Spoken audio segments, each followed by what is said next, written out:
So, to kick things off, I do start with the same boring ass question every time. That's the simple introduction. Who are you guys, and just a little background on yourselves? So, or until I wake. Yeah, sorry. Until I wake, baby. Yeah. Yeah.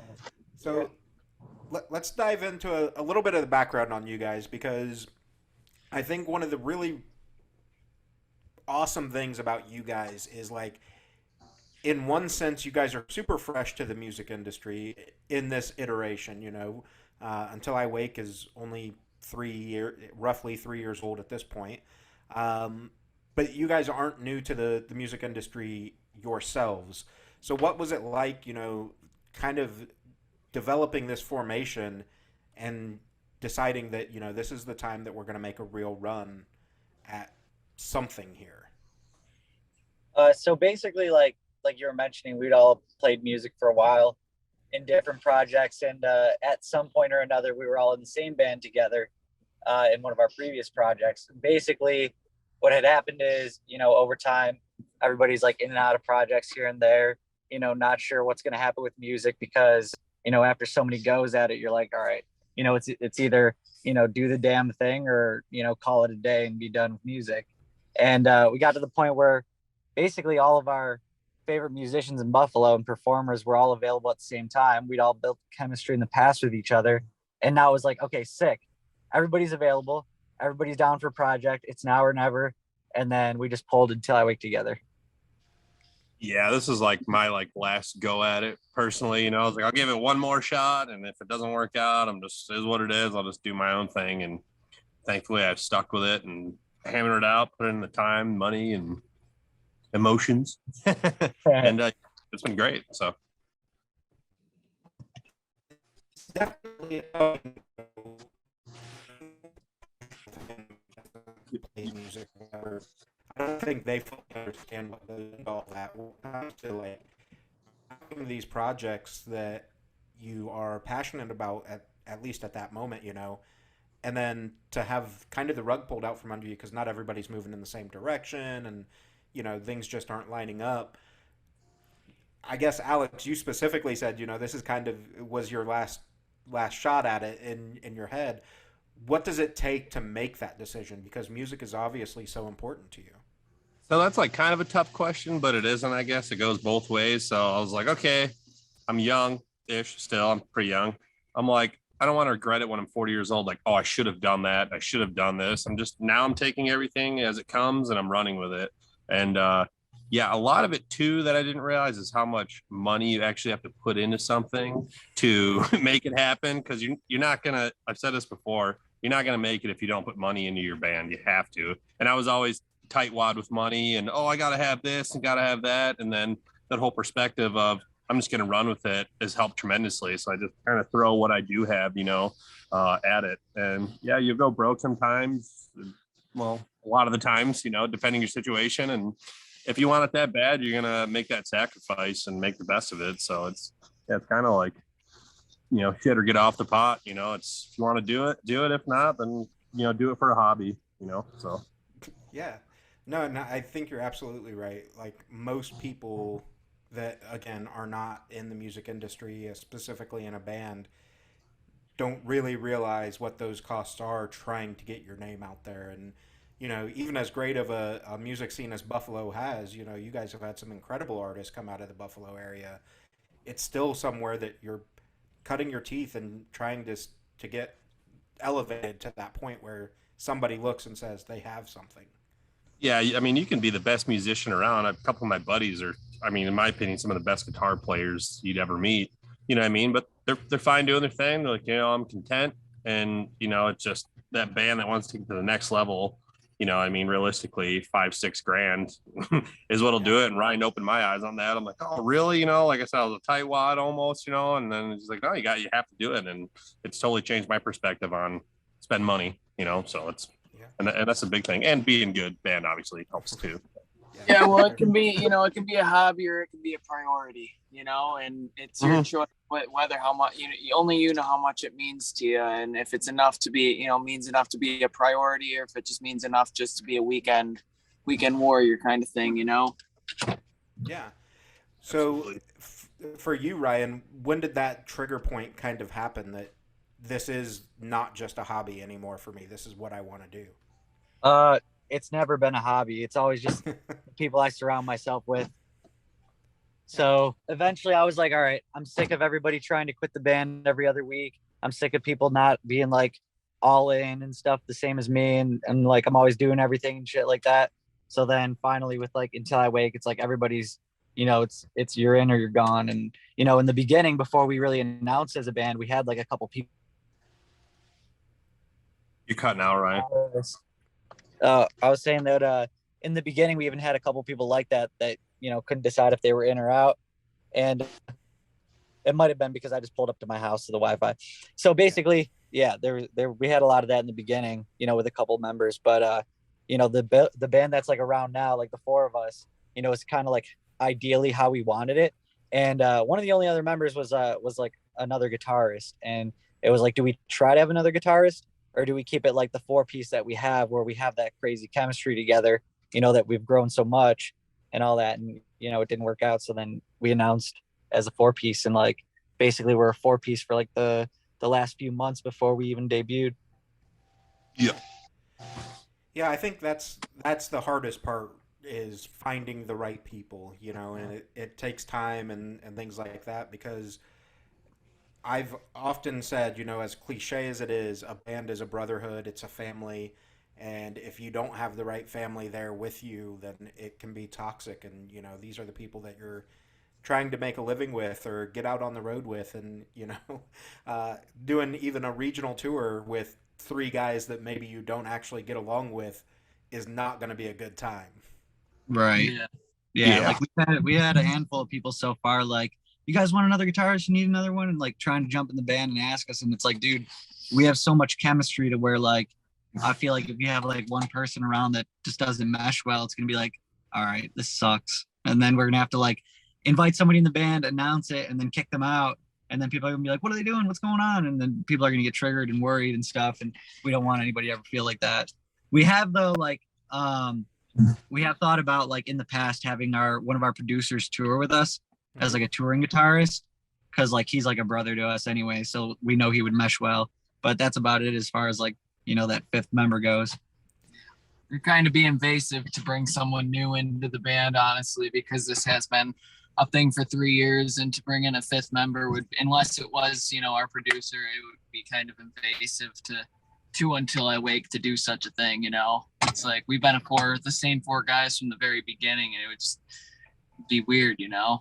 So Yeah, it'll almost make things like awkward. We have such like you were saying, a good chemistry, and then like someone else comes around, like, are we allowed to like be like joking willingly like that, or like, what are you doing? Like, I don't know. So it's probably not gonna happen. As our producer. So. And honestly, though, like at least at this point in time, I don't think it's something you guys need. You know what I mean? Like maybe an occasional like guest spot or something like that, just to do cool shit. But like, it's not a necessity by any means. Yeah, like most recently, the only reason we thought about having somebody else on board is for like live purposes, for Cody, like backing vocals and stuff. But we also just made a trip to the studio where basically Cody performed the songs in the vocal booth, and we had one of our producers pick out all the spots where he needs that extra help and just backtrack it live for him. Because if people like, people hear that live, they're gonna be like, okay, that's fine, because obviously he has to breathe or else he's going to die. And so, basically it's going to be normal. And if anybody thinks that it's weird, then that's weird, to not think that it's all right to have him, backtracked in parts where he needs to take a rest, Yeah. Yeah. No, I think, again, casual fans are the ones that are going to be like, oh, what was that? Maybe that's weird or whatever. Yeah. But anybody that understands music or is a true fan of music is going to be like, no, that makes sense. Not everybody's going to be able to scream for 45 seconds. Yeah, I was one of those, sure. like, oh, they're screaming in the background. What is that? You know what I mean? I'm like, oh, like Ryan said, like, yeah, you should probably breathe once in a while to get through the show. So yeah, it's definitely an eye opener once you realize what's going on with pretty much every band that plays.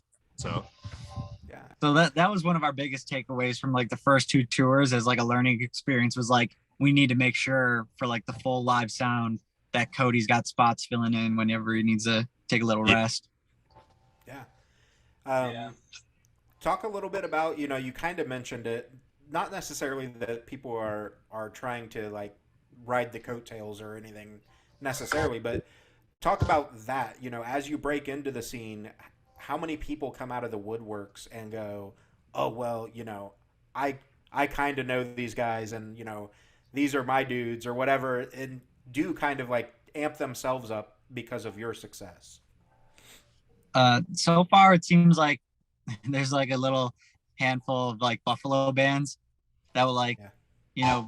act like they've been supporting since day one. I'm like, dude, you haven't been around. It was until we started to like really prove ourselves. Then you're like, oh shoot, and then jump on board with things. But it was like, obviously we love our scene, we love the people in it and all that stuff in Buffalo. We grew up here, we played tons of shows with a lot of these people, so it's all cool. We respect them and love them, but like at the same time, it's like you should have been here since day one, knowing that we were announcing this and been supporting since then. Yeah, I know I had a lot of people like come out of the woodwork from high school and whatever from high school, and I act like they were they always been there and everything, and Right. I'm like, dude, how were you in high school, man? Yeah. I'd say the biggest thing when that happened, I think, is when we announced our signing to Fearless Records, and people were like, "Oh shit! If I'm nice to these guys or whatnot, you know what I mean? Maybe I can get a part of it." It's like, no, like you're not a supporter just because something cool happens. Kind of like go fuck yourself, in my opinion. You know what I mean? We're not that cool or that big yet to be like, hey, yeah, we'll help you get signed to Fearless. Yeah. Fearless loves us, and we love Fearless, but we can't just put bands on like that. Yeah. No, and I think, even outside of the music industry, that goes into like, with day jobs and stuff, right? Like, if I recommend somebody to get hired, my name is on that person. And if they are a piece of shit after they get hired, I don't want my name associated with that. Yeah, it's your reputation. Right. Yeah. Yeah, like I do a lot of marketing stuff, and I'm the same way with like marketing. I'm like, I can't market something that I don't like wholeheartedly believe in, or think that that person even wholeheartedly believes in themselves or is really trying. Because then I'm like, you put out a song, and then you're like, hey, market this, and it's like there's nothing that follows. Like where's your drive behind it? You know what I mean? Like you got to do some stuff too, so yeah, that happens. Yeah. Let's talk about the signing with Fearless. What goes into, for you guys, what went into, obviously we don't have to get into the details of like what the pay scales are or whatever, but You make like, $400,000 a year. yeah. you wish. I know better. No, but like what goes into kind of those negotiations, and like what was the door opening moment, I guess, for you guys to say, hey, this is a real offer and maybe this is something we need to pursue? Was it just the Fearless name? No, I would. Yeah, Well, I would. Oh yeah, you want to go, Alex? I would say for me personally, it was like, let me see how I can word this. Yeah, just obviously, yes, Fearless is sick, and we had other record labels in mind, and we had other people hit us up with other offers that they were cool for sure. I mean, but like I said, for like not our last time doing this, but trying to hit it as big as we possibly can and get the biggest reach and biggest audience we can make live. Like they made the best offer to us, so I think that was like a pretty decent way of breaking it down. You know what I mean? Like their offers they gave to us, what our budgets were, everything kind of like fit perfectly with like our album and what songs we were gonna do and shit like that. So that's my opinion on it. Yeah, mine's pretty similar. I would say like, in our minds we had like a handful of labels where we're like, if that label hits us up, like we're gonna talk to that label for sure. And we had a handful of sick labels hit us up and everything. And like, Fearless was honestly one of the first labels that did hit us up. And we're like, oh shit, like this is sick, because we have only ever heard good things about Fearless. They got sick bands on their roster, or have had sick bands on their roster, and like, so it was kind of like, I was super interested right off the gate, or right off whatever. I was just super interested right away. And then as like figuring everything out and like seeing how real it was, I was like, damn, dude, like to think that within the first year in November is when they started talking to us, and we had not even had our whole EP out yet, I don't think, at that point. So It's like they showed a lot of faith in the band, and really believed in us. So I was like, dude, that means like more to me, than most things do. The fact that they believed in us so early on, And I was like, damn, like that's real shit. So Mhm. You made what I said sound like shit. I usually do. No, I'm just kidding. I'm just, Honestly, I think it's No, that was good tied to though. the same coin though. Like I think for you, Alex, it was kind of that business side of being a band, and Ryan's talking about kind of that creative side of that freedom and whatnot. And I think that's the importance, right? Like both those things have to work. You can't have full creative control but no business backing, or vice versa, and Yeah. feel like you're at a place where you're going to be successful. yeah. And ever since like the signing, like that was sick, signing to Fearless. And then ever since then, everything with them that we do, it just gets like better and better, and we create more relationships with people. So, and that just gets cooler and cooler, and everybody's like opens up more, and you make friends with people. And then next thing you know, you're texting them instead of just like straight up business emails. You can just reach out to anybody whenever. So they're all super chill, and everything's just awesome and taken off so well. Yeah, they're super personable. It came quite a few of them came out to our show in Los Angeles, and they were just like friends hanging. You know what I mean? Just cool as fuck. Just Yeah. they're great. I have nothing bad to say about any of those people. So Yeah. And then one of the not that you would right now anyway. I would. One of the other people that tried to sign us was there hanging out with our A&R and stuff, and hanging out with Fearless, and they were just fucking with us and like making jokes and like laughing, having a good time about it. They didn't have like any hard feelings, and they were just like, they felt like family too.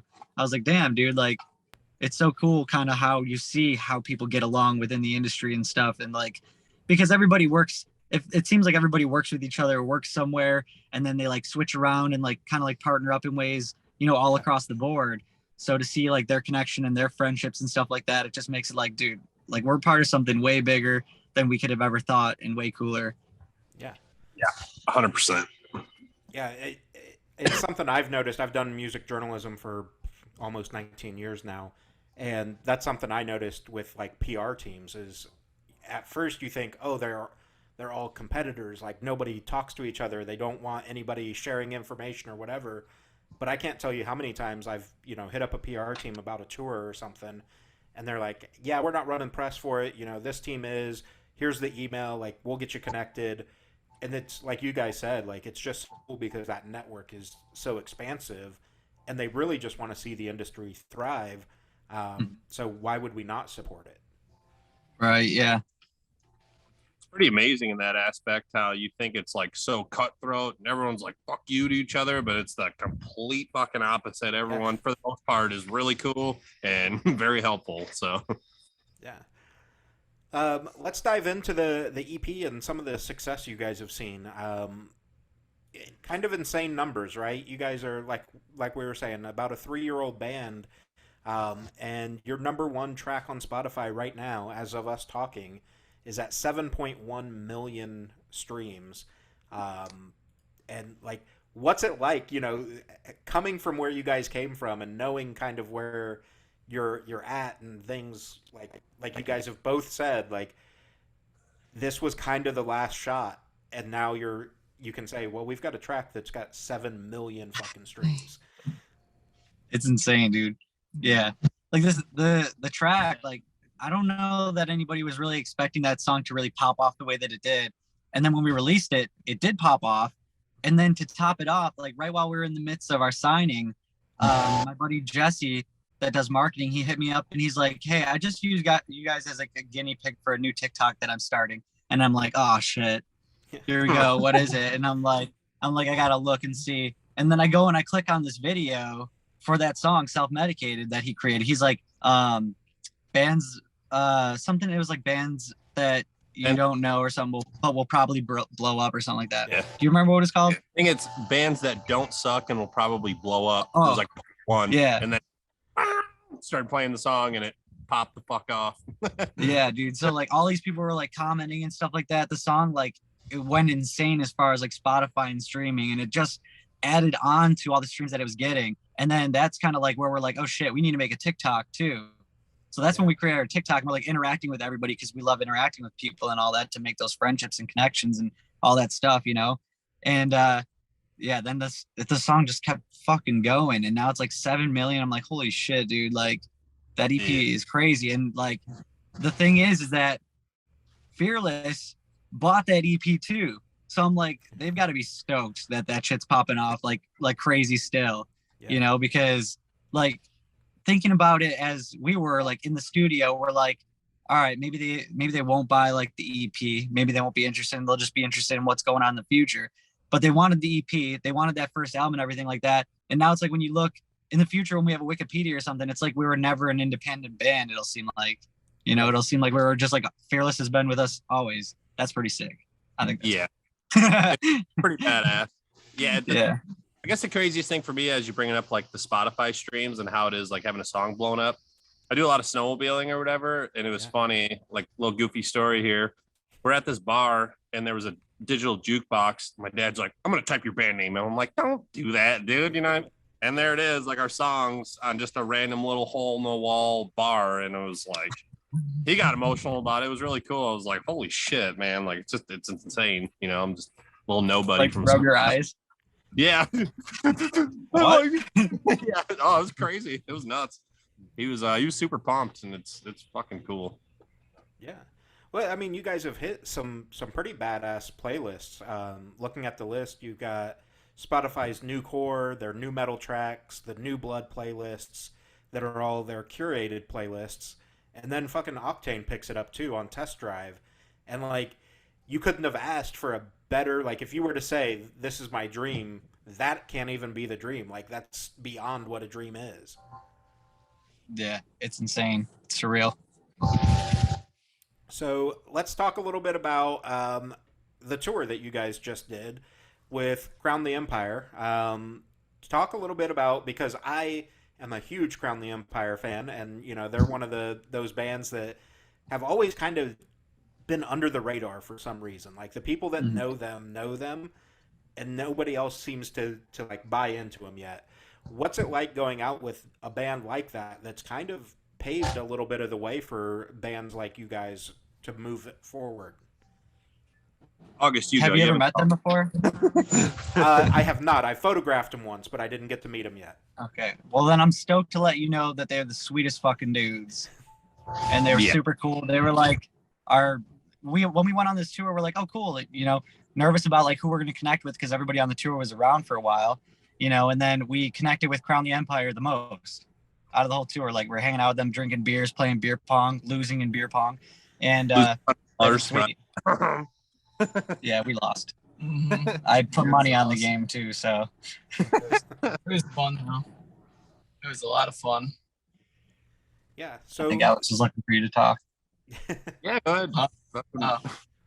Oh, I'm confused. Anyway, yeah, no, it was awesome. It was a great experience for sure. We lost $100 on beer pong to Crown the Empire, and that was pretty badass. So it was the coolest, coolest way to lose $100. So that was sick. Yeah. But no, the whole tour was very cool. It was a surreal experience for sure. Remember seeing Crown the Empire Warped Tour in like I don't even fucking know. I think it was like 2012 or 2013 or something. And I remember they were like wearing all black and carrying around like fucking flags, and they just looked so badass. I was like, fuck, dude, I want to be doing that. And then, you know, we just toured with them. It was like crazy how that works, man. It's so crazy. But yeah, it was great. You're fine. No, yeah, it's fun. Yeah. Go Okay. ahead, Alex. Yeah, so like before this tour, I honestly didn't really like listen to much of Crown the Empire. I've always heard of them, and I'm like, oh, what album should we put on? You know, I should probably familiarize myself with it. And they played The Fallout, and yeah, I was like, holy fuck, like I've been missing out. And then getting to see that every night totally changes, like a whole nother level of sick. And like Ryan was saying, they're like the nicest guys. Like they were backstage one time, and I was nervous to walk past, didn't want to interrupt them, and they're like, what the fuck you doing? I'm like, go, dude, we're not like crazy assholes, you know. So I was like, okay, sorry. sorry. No, they're seriously the nicest dudes ever. I we were in Florida, and I think we were watching Drugs play, and I asked Hayden, I was like, yo, you want a shot? He's like, you're offering me a shot? I'm like, yeah, dude. And he's like, nah, come here. And he brings me into the green room and just like gives me a shot of bourbon. And then like he went over in the back or something of the green room, and I stood there a little awkwardly in the midst of all their people. I was like, do I like chill out here? I don't want to just dip after he gave me a shot. Right. But at the same time, I don't want to just stand here awkwardly. So I just stood there for like 2 minutes and twiddled my thumbs, and then I walked out. But it was a ride. They're such nice guys. It's really cool. So being on tour with them, you know, it wasn't a super long run. It was about a month or half a month, whatever. But what was some of the stuff that you saw from them that you were able to pick up and you know, take as advice, if you will, especially being an established band like they are? Well, there's a lot of things equipment wise that we learned from them. That's for damn sure. Because, you know, there's a lot of issues where we couldn't hear ourselves in our ears because they were cutting out, and it's something as simple as having the right antennas, you know? Right. And then, you know, as far as, I don't feel like there was like too much else in the way like you handle things with on a day-to-day basis, honestly. Like, I don't think there's a whole lot different. Can you think of anything? I remember when we were talking to somebody, maybe it was Jack, and we're like, dude, how does Andy just never miss? Every single show, his voice is insane, spot on, nothing even off in the slightest. And they party hard too. Yeah, and all that. And before every show, he's like sparring and wrestling and stuff too, and all that. So I'm like, dude, how does he do it? Like, we were all curious. And he's just like, I don't know if this is a joke or not, but he's like, well, he sleeps a lot. And I was like, Cody needs to start sleeping more. Yeah. I guess that is a big thing. Like, even for all of us, I guess I'll take that from it. Like, we need to get something better, like vehicle wise. That was my fault. You know, not my fault, but we had something smaller than we expected, and we ran through it and trooped it out. Everyone was great. No one got cunty or anything. So yeah, definitely get something else sleeping while we're going down the road for sure. So yeah, we travel rough. So yeah, but we live good. So yeah, no, I think that's part of it though, right? Like, it's such a bullshit cliche, but that's part of paying your dues, right? Like, the first few tours you go on, it's probably going to be a shit show, but absolutely, then you learn and you can upgrade. I almost well, good. I was just going to say probably something similar to what you were about to say, but I was going to say that I like that because it makes it feel like there is still like a story of like struggle. Yeah, I mean, we didn't just get like picked up by Fearless and then like we just fucking rocket shipped, you know, and went crazy and had it made, you know what I mean? Like, there's still like a grind and a hustle and, you know, a struggle to everything, you know, and we have a lot of growing to do and learning and all that stuff. So it's kind of cool because it keeps the story of building, you know, continuing. Yeah.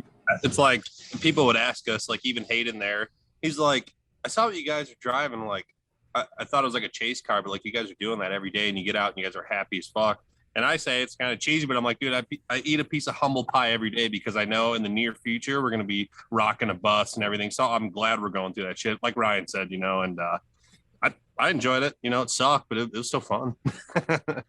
Yeah.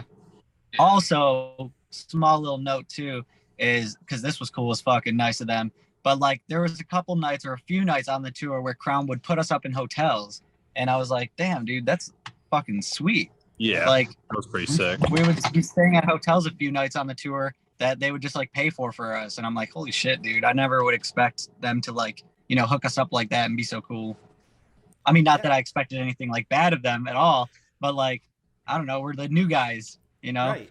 Yeah. No, I was gonna say, I think that's the thing is like, Crown is the headliner. Like, why would they pay for us to have a hotel room? Like, that's not their responsibility at all. But that is super dope that they would take care of the scene like that. Yeah. Yeah, they were really cool. So let's kind of move into 2022. You got, like I said, you guys just had that tour. You guys are obviously ramping up for some cool shit without getting in trouble with the label or anything. What does 2022 look like for the rest of the year for you guys? You know, new music, recordings, things like that. Well, tomorrow, August 12th, we're releasing Hope You're Happy. And then the 9th of September, we've got our focus track, I guess you'd call it, which is Still Sinking, more of a metalcore track that drops when the album drops. And then we've had discussions about even getting back in the studio to work on whatever's to come next. They're like, we want to get you guys back in the studio again. You know, we just want to see how well everything takes off, like the album wise and stuff. But like sooner than later, I'm like, geez, dude, like that's sick. Like I want to go back to the studio and work on album number 2, you know, because people like they'll take in the album and they'll jam the album and the album will like continue to stream well and all that stuff. But like people always want more and more, you know. So like after 2 months after this album comes out, people are gonna be ready for like another album, you know. So they just want us back in the studio writing new hits and all that, and it's sick. Yeah. No, I think you're absolutely right, and it's kind of the downside of the world today, right? Like that instant gratification. So everybody wants more and more because it's so easy to consume music. Yeah. Yeah. I think that's what kind of helped us take off too, is because after we debuted in January 25th of 2020, we had this plan to release songs like every couple months, every like month and a half to 2 months, and we continued that. So like, you know, the band never kind of stopped picking up traffic and gaining new fans and all that stuff, and stayed, out there, you know, getting new attention all the time. So the consistency, I think, helped us a lot. Yeah, for sure. I think it's interesting too that, you know, you guys debut right before COVID fucking happens, and you know you're still able to grow as explosively as you did because of the strategies that you had. My opinion, yeah, we're definitely like a COVID band, and we kind of use it for our leverage. And we're like, all right, well, no one can move. Let's pile on content and videos, and it definitely worked in our favor for sure, I would say. Yeah, definitely. Absolutely. Yeah. So let's talk a little bit about the record. You know, I've got a couple notes in front of me. So again, nothing to get you in trouble with the label or anything like that.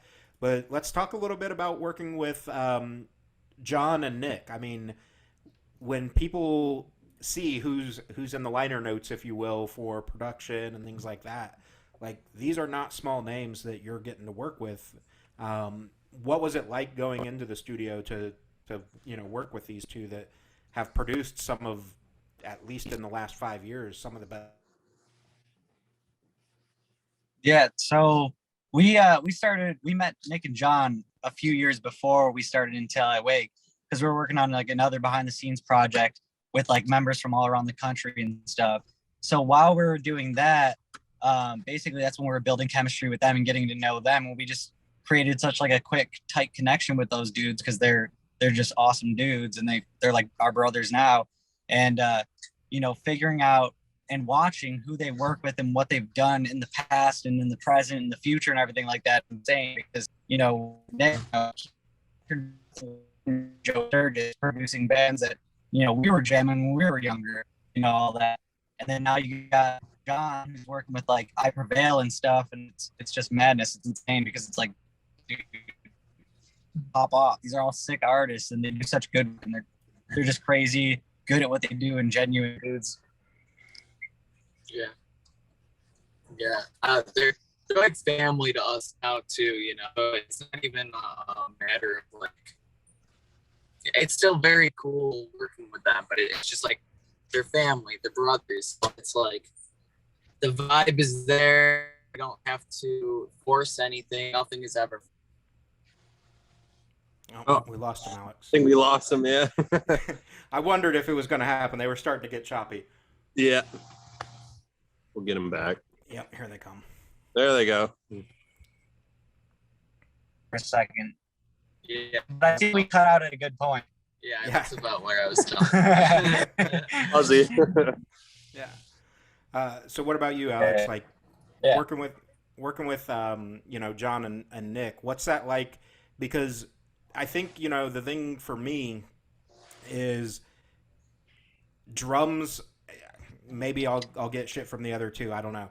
I've always said a good drummer makes the band. Like, if you don't have somebody that can back you guys, if you don't have someone that can back you guys with that, the drum lines and things like that, you could have the best vocalist in the world, but if it's not, sonically there.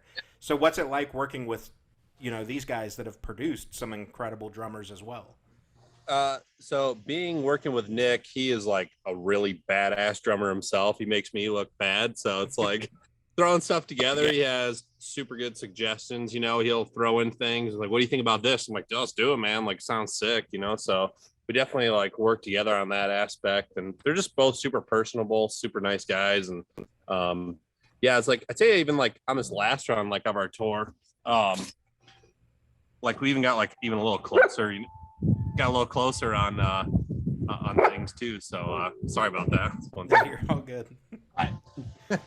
Sorry, my dog's an asshole. But yeah, no, they're great. I love those dudes to death. So awesome. So since I caught shit from Ryan in August on that, like, what would you say? We're gonna pit the band against each other. What would you say is the most strong element to a band? I actually have to agree with you. It is the drummer, just because without that, you can be playing a live show. If you're playing a live show, it doesn't matter if everyone else is on point. If the drummer is off or hitting shit at the wrong tempo, right, you're inevitably gonna fuck up the show. Yeah. It's gonna.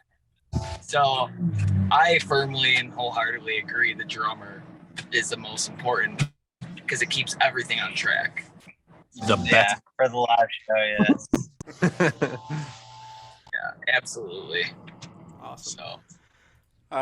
So you've got the album coming out. Are you allowed to talk about any tours or anything like that you've got planned for post-album, or like album release shows, anything like that? We don't have any like tours like set for after the album releases. We've been working on a couple things and discussing it with like promoters and all that stuff because we've had tons of people hitting us up about booking us. But we've just kind of honestly been comfortable and okay with chilling and just continuing the networking as we release the album, because it's like we're built off of networking and social media and marketing the band, So if that's what we're going to do for like the release of the album, we're completely content and comfortable with it. And if the right opportunity comes along, then of course, we're going to snag it up. Yeah. Music videos. So obviously, like, COVID put a weird spin on music videos because you couldn't get around to do anything, right? Like a lot of self-recorded videos and shit like that came out over the COVID year. Yeah. How do you feel like that matters to today's fan? You know what I mean? Like, back when we were growing up, music videos, that was the first thing you did after you got out of school, was go home, kick on MTV, see what was up. But now with like YouTube and everything else, do you think that matters as much because of lyric videos and stuff, or is it more of just like kind of band preference? I personally think. Go ahead. Sorry. I feel it's very important because people like a visual to the music. I find that more often than not, music videos have way more views than lyric videos do, and it's visually pleasing. I know a lot of bands, including us, had to do their own music videos, whether it be right in your house or COVID definitely made that difficult, but I feel like a lot of bands made do and said, no, fuck that, we're gonna make it happen anyways. And I know a lot of bands out there have done some badass music videos right in there. Yeah, we were actually shooting a couple music videos where like when we were off the set, everybody would be wearing masks and stuff like that, just because like the videographer's request, which was like completely cool and understandable. But like doing videos like that, it was so goofy because I'm like, dude, it felt like not too long ago, we're all just chilling, no masks, comfortable as hell, just doing the damn thing. And the next thing we're all like 6 feet apart wearing masks, like don't breathe on each other, don't get too close when you talk. Yeah. What were you going to say, Alex? Oh yeah, no, I was just saying, riffing off of what August said, all about the visuals, and I'll bring up the song we're releasing tomorrow. So if that was just a lyric video, still a good song, but you don't see what he goes through, and maybe he can go into depth on that as well. But it's like you get the emotion, you see what almost he's going through, like in the song and stuff like that. And it's, in my opinion, music videos are night and day over lyric videos and just regular stream videos. It helps like drive the song too, you know, Yeah. gives everybody like an idea of like what the band's actually like kind of trying to pull out of the song for like the listener or viewer. Yeah. Yeah. No, I definitely agree with that. I guess from my perspective, it's one of those things where maybe people are just so hungry for the live show now because it got taken away for so long that I feel like people are leaning more towards, hey, we don't care if you release a music video, we want you on the road. You know, that side of the coin on it. Right.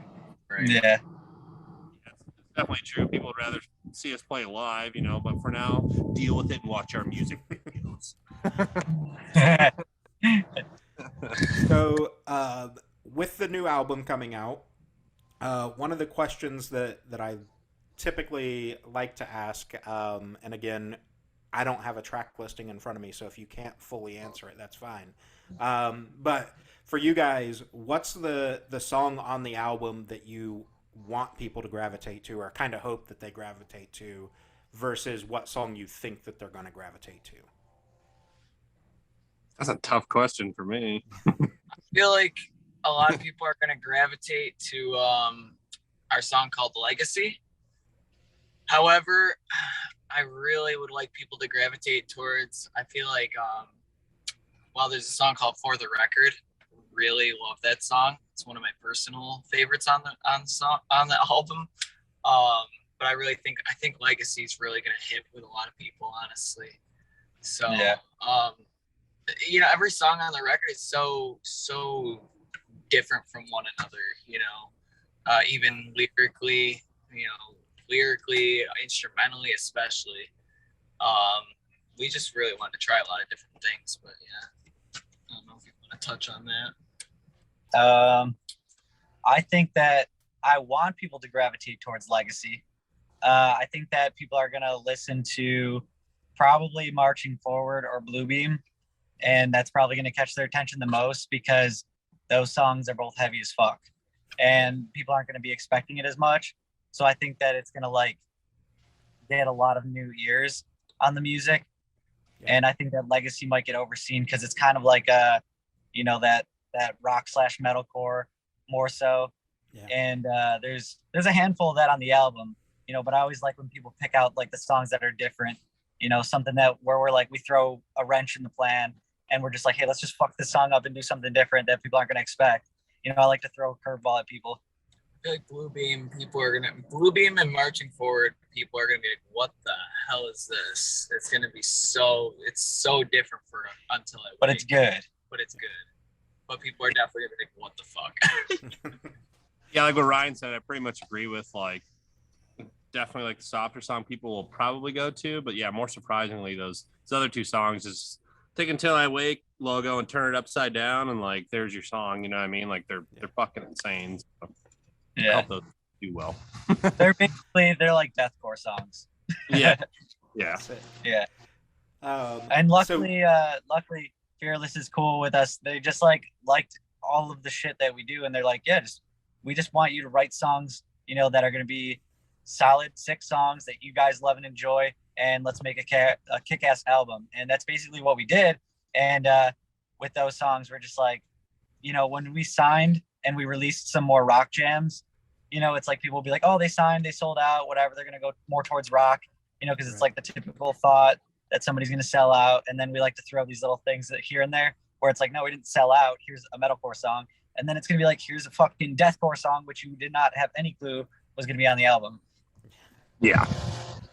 Yeah, I always hate that sellout argument. You know, like your favorite band gets signed and immediately people go to, oh, they sold out. Like, didn't you want them to be successful? Like, don't you want them to keep making music and have opportunity? Like, how's that fucking selling out? You know, like, obviously there are bands that fully change their sound or, you know, go super commercial, but like for the most part, selling out is a bullshit fucking term for gatekeepers to want to hold something to themselves. Yeah.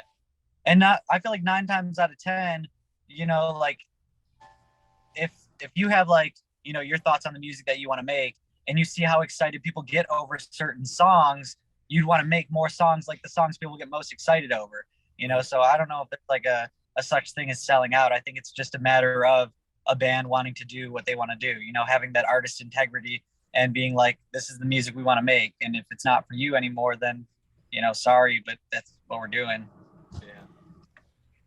Yeah, no, I 100% agree. I think one of the things I say a lot, especially like from EP to album or album to album, you know, as bands grow and age, like if you want your favorite band to stay the same sound exactly as when you first heard them at, you know, 17 years old or whatever, like they've grown up, man. Like, you know, Yeah. I love Newfound Glory. They're not 17, 18-year-old fucking kids anymore. They're not going to sing about that same shit the same way. Yeah. Like that's just not life. So, you know, it's always weird when fan bases are like, "Oh, you know, they don't make it like they did on that first record." Well, no, that was 8 years ago. Like, of course they're not the fucking same person. You're not gonna get anywhere playing the same songs on every single album. Like, Yeah. work. It's like literally like with my favorite band of all time, Bring Me the Horizon. They started off deathcore. If they were still deathcore, I wouldn't be listening. You know, nothing against deathcore. I like deathcore music, but like, I love progression. You know, every album they just like excel and get better and better. And like, I don't know, they like have created the fucking ceiling of metal rock music, and they're just like insane. That band is like untouchable. Yeah. Yeah. I bring them up on this podcast way more than I probably should, especially since I haven't gotten to interview Ollie or anybody yet. But like, I agree. It seems like they seem to be the kind of the trendsetters, and it's like every time somebody tells them that they're at the ceiling, they go, "Okay, cool. We're gonna punch a hole in that ceiling and build another floor. Like, let's just keep growing." Exactly. Like they create the ceiling. You know, they're just fucking creating it, punching through it, creating another, punching through it, and they just keep going. It's madness, dude. I love it. Yeah, they don't stop. They won't stop either. No, for sure. Can't stop, won't stop. And I think the crazy thing is too, like, you know, Bring Me's gotten kind of that polarized fan base where some people absolutely hate stuff and others just love everything they've done. But I think the crazy thing is, like, nobody shits on Ollie when he steps out from the band and does stuff with like Sigrid. He did that song with Olivia O'Brien. Like, everybody's like, "Oh no, that's cool. He can go do something different." But as a band, they have to stay the same. Like, what the fuck's that about? Right. Yeah, dude. Like I know he even did a track with MGK. Yeah. Yeah. Ed Sheeran. They did that mashup song. Like, what are you guys hating on? Yeah, dude. The success. People hate success. Yeah. If they're not in those shoes, they shit on it. That's kind of what a lot of people do now. Jealous people do things, in my opinion. So, yeah. So as we kind of transition to the end here, you know, we've touched on the album and all that. In a perfect world, obviously Bring Me's on that list, but I'm going to restrict you a little bit. In a perfect world, if you guys were to set up your own tour using just the Fearless family, who do you guys want to set out on tour with? Does alumni count too? Yes, I'll allow alumni. Okay, so then it's got to be I Prevail, of course. Motion White, which is alumni. Wage War, Pierce the Veil. Ice Nine Kills, of course. And that's probably bigger than a tour. That's probably a small festival right there. We'll take it. yeah. That's 7 bands. Yeah. Until I wait. We'll take it. Yeah, there you We'll Yeah. open. Oh, Under Oath, dude. What the fuck? Yeah. Yeah. Yeah. Yeah. That's my tour too. I'll go on that. But and that's one of those things. I ask that question fairly frequently, and like a lot of times you'll get kind of that mixed bag answer. But like the show that you guys just described is definitely one where it's like, yeah, no, we're okay with opening because we just want to watch the rest of that show. Like, let's get our shit out of the way and let's have fun. Yeah, 100%. Yeah. Plus, we're the baby. So to open up for something like that, I'd probably pee my pants. Right on stage, right? Yeah. Yeah, dude. In front of the crowds that they all bring out, yes, I would probably pee, throw up, you know, maybe poop a little too. Yeah. Awesome. That's everything I've got for you. That's a perfect way to end this, I think. So obviously I'll link all the socials and things like that, but what's the best way for people to interact with you guys online? Instagram and Facebook. Now TikTok. Yeah. Definitely. Yeah. Instagram, Facebook, I would say. Awesome. I appreciate you guys' time. This will go up a little bit before the album, so hopefully we'll build some hype around that for you. And I'm stoked to see what's coming up because I think the EP's killed it. I think you've far exceeded anyone's expectations. And I think what you're describing with this album having kind of some deathcore potential and things like that. It really takes you out of the bullshit generalized box of, oh, they're just a metalcore band, and allows you to expand and live in the industry. Yeah, dude. The way I explain it to everybody is it's an emotional and musical roller coaster the whole way through the album. Yeah. Absolutely. Awesome. I appreciate your time, guys. I'll definitely keep you guys posted, and I'll be blasting your stuff as much as I can. Oh yeah, thank you so much, man. Yeah, thank you very much. Yeah, absolutely, guys. Have a good one. Yep, peace. Bye. See you.